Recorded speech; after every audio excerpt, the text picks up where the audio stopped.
अमेरिकी सरकार ने एक बेहद महत्वपूर्ण रिपोर्ट जारी की है जिसे अमेरिकी मिलिट्री द्वारा तैयार किया गया है। इस रिपोर्ट में स्पष्ट रूप से बताया गया है कि पाकिस्तान अपने न्यूक्लियर वेपन्स यानी परमाणु हथियारों को चीन की मदद से लगातार अपग्रेड कर रहा है। यह एक गंभीर चिंता का विषय है, विशेष रूप से भारत के लिए, क्योंकि रिपोर्ट के अनुसार पाकिस्तान भारत को एक एग्जिस्टेंशियल थ्रेट यानी अपने अस्तित्व के लिए खतरा मानता है। इस रिपोर्ट में बताया गया है कि पाकिस्तान की न्यूक्लियर रणनीति अब और अधिक आक्रामक और एडवांस होती जा रही है। चीन से मिल रही तकनीकी और सामरिक मदद के दम पर पाकिस्तान अपने हथियारों की ताकत बढ़ा रहा है। खास बात यह है कि यह उस समय हो रहा है जब हाल ही में भारत द्वारा ऑपरेशन सिंदूर जैसे सैन्य अभियानों के चलते पाकिस्तान को भारी नुकसान उठाना पड़ा है। इस दौरान पाकिस्तान ने 4 F-16 फाइटर जेट, एक स्वीडिश EW एयरक्राफ्ट, पुराने सोवियत यूनियन का IL-78 tanker, Shaheen class missile, बायर ड्रोन और अन्य मिलिट्री संपत्ति गंवाई है। इन नुकसानों की कीमत करोड़ों डॉलर में है, लेकिन पाकिस्तान इन नुकसान को सार्वजनिक रूप से स्वीकार नहीं कर रहा, क्योंकि इससे वहां की सेना और राजनीतिक नेतृत्व की साख पर सवाल उठेंगे। अमेरिकी रिपोर्ट में यह भी कहा गया है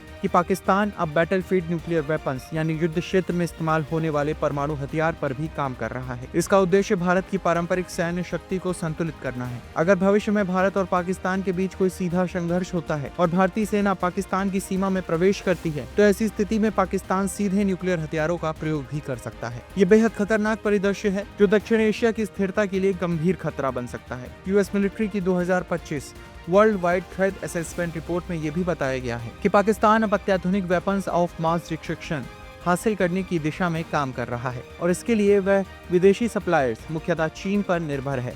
ये टेक्नोलॉजी पाकिस्तान को अपने nuclear command and control system को और मजबूत बनाने में मदद करेगी। इस रिपोर्ट में भारत को लेकर भी कई अहम बातें कही गई हैं। अमेरिकी आकलन के अनुसार भारत को अब ये समझ आ चुका है कि पाकिस्तान उससे बड़ा खतरा नहीं है, बल्कि असली चुनौती चीन से है। भारत अब अपनी सामरिक नीतियों को इस तरह डिजाइन कर रहा है कि वह चीन जैसी महाशक्ति का सामना कर सके। रिपोर्ट में यह भी कहा गया है कि भारत के प्रधानमंत्री की प्राथमिकता एक मजबूत डिफेंस सिस्टम बनाना है, ताकि भारत वैश्विक नेतृत्व की दिशा में अग्रसर हो सके। रिपोर्ट में हाल ही में हुए भारत पाकिस्तान टकराव का भी उल्लेख किया गया है, जिसमें कहा गया है कि अप्रैल के अंत में जम्मू कश्मीर में हुए आतंकी हमले के जवाब में भारत ने पाकिस्तान के आतंकी ढांचे पर मिसाइल स्ट्राइक किए।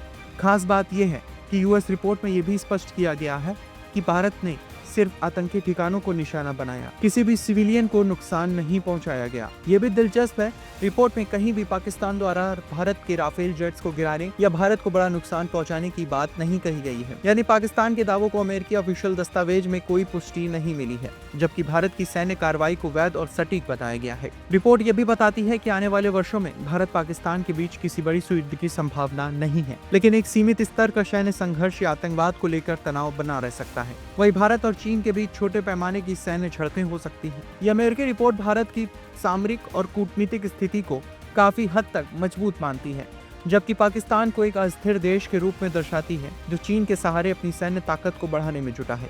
हालांकि यह भारत के लिए एक गंभीर चिंता का विषय जरूर है कि पाकिस्तान अपने न्यूक्लियर हथियारों का आधुनिकीकरण कर रहा है, लेकिन फिलहाल भारत की रणनीति यही है कि वह अपने आर्थिक, तकनीकी और सैन्य विकास पर ध्यान केंद्रित करे और पाकिस्तान के उकसावे में आए बिना अपने राष्ट्रीय हितों की रक्षा करे। इस तरह की और वीडियोस देखने के लिए हमारे YouTube चैनल को सब्सक्राइब करें, बेल आइकन दबाना ना भूलें। यदि आप हमारा ये वीडियो Facebook पर देख रहे हैं तो पेज को लाइक और फॉलो जरूर करें। हमारे अन्य सोशल मीडिया पेजेस से भी जुड़े।